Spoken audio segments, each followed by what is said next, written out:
moments in your life happens after pain, happens after hurt. It happens after those failures. Just think about it. You can be at the worst point of your life, and you think you've done everything wrong, but that was all a part of the plan.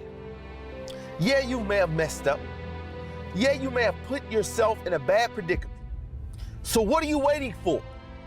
This might be the push you need to get the first step going towards your greatness, to going forward towards your purpose. Now is the moment. Now is the time.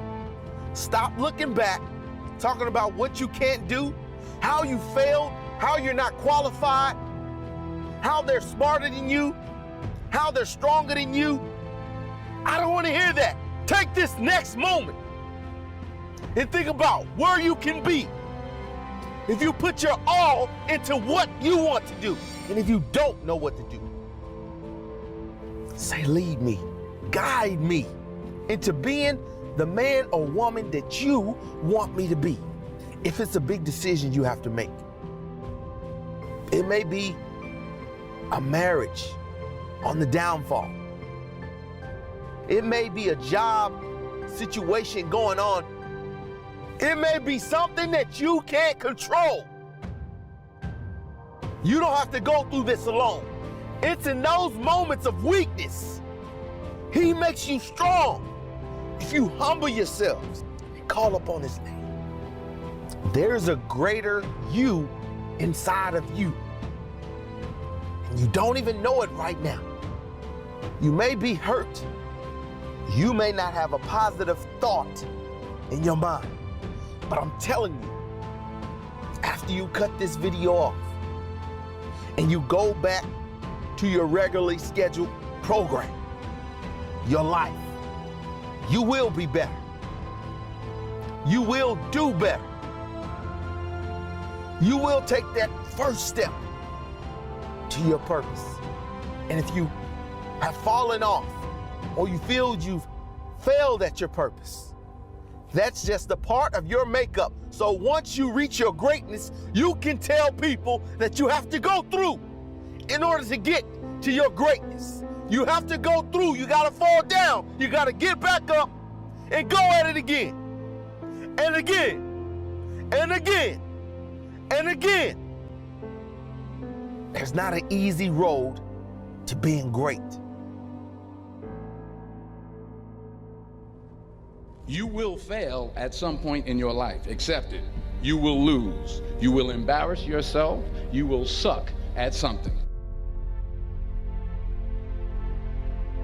The point is, every graduate here today has the training and the talent to succeed. But do you have the guts to fail?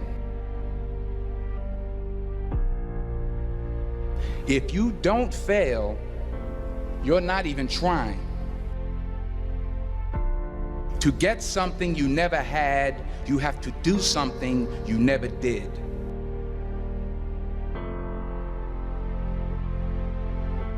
You want to know why most people can never get anywhere in life? Why most people never live, never experience, never build, never do anything worthwhile in life?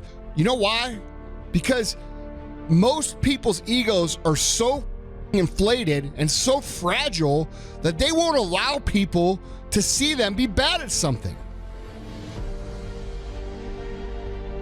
You've never done something before. You expect yourself to be awesome at it. You haven't done the work. You haven't put in the time. You haven't put in the study hours. You haven't had the experience, but you expect to be good. And because you expect to be good, but you know you're not going to be good, you don't do anything. I want your dream to be so clear, so vivid, right? That when you wake up in the morning, all you got to do is step in your dream.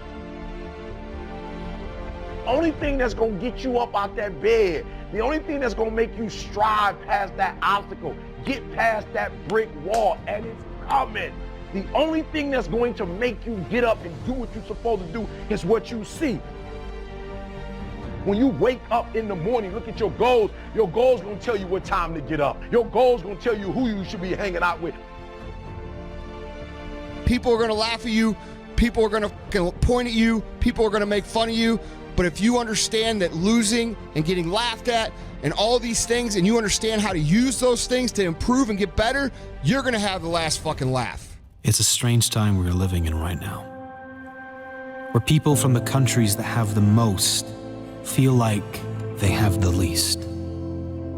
People that live in countries that have the most reason to be happy seem to have the least amount of happiness.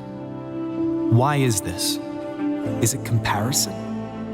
Comparing ourselves to everyone who has more in this social media world we live in? Never feeling enough because another will always be better in some area? Comparison is the thief of joy. Never compare yourself to others.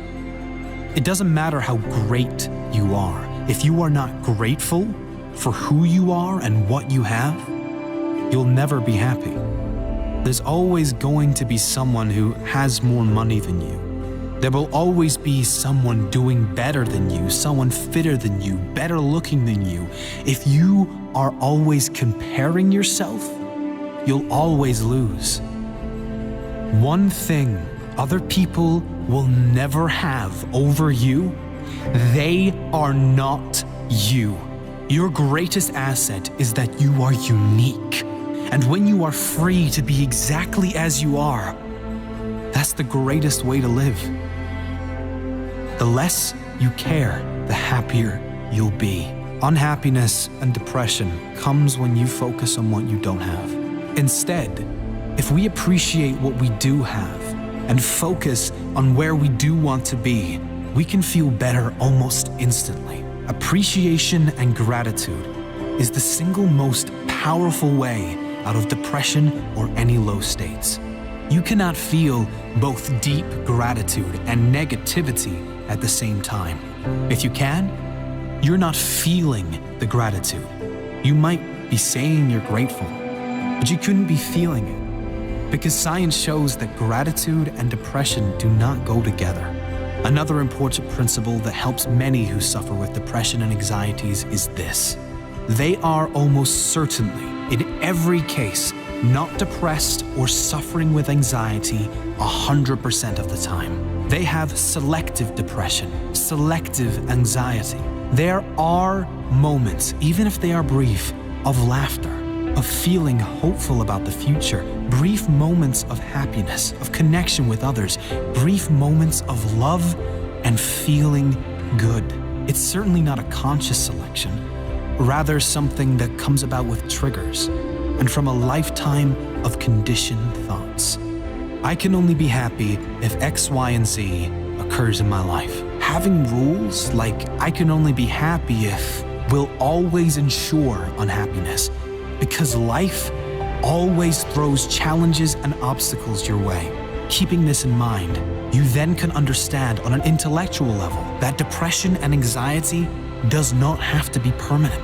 You can figure out why you feel down by learning about how your brain works, how your mind works, and you can direct it to something that feels much better long term. Comparison is another big issue, especially these days with the increase in social media and the amazing revelation of filters. Filters that make you look like a supermodel in one swipe, but also the filters many apply to their lives, like exaggerating everything in their life to make themselves look bigger and better, and leaving out all the negative things that are really causing them pain. The happiest people on earth do not compare themselves to others, ever. They run their own race, and they are happy for all others to run theirs in their own time and their own way. Happy people don't have the best of everything. They make the best of everything.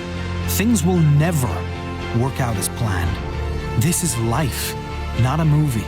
How you respond to how things work out will determine the quality of your life.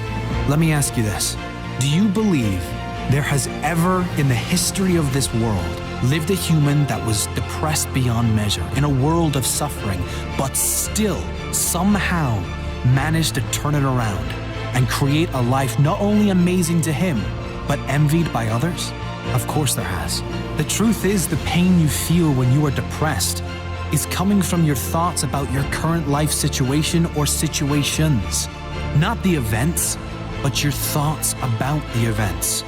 Change your thoughts, and you change your life. Use the pain for a greater benefit. The key principle in overcoming unhappiness of depression is not to focus on the depression. That's what most people do, and the reason it never goes away. Instead, you should focus on where you want to be. Focus on the feelings you want to feel.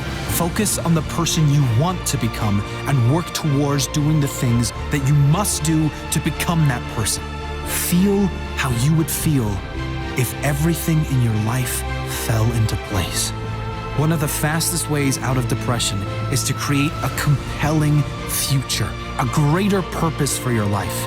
If you are genuinely excited for your future, you can't be miserable now. And you can let go of anything that is in the past. The thing that keeps one going is having a sense of future. The thing that tears us down is not having one.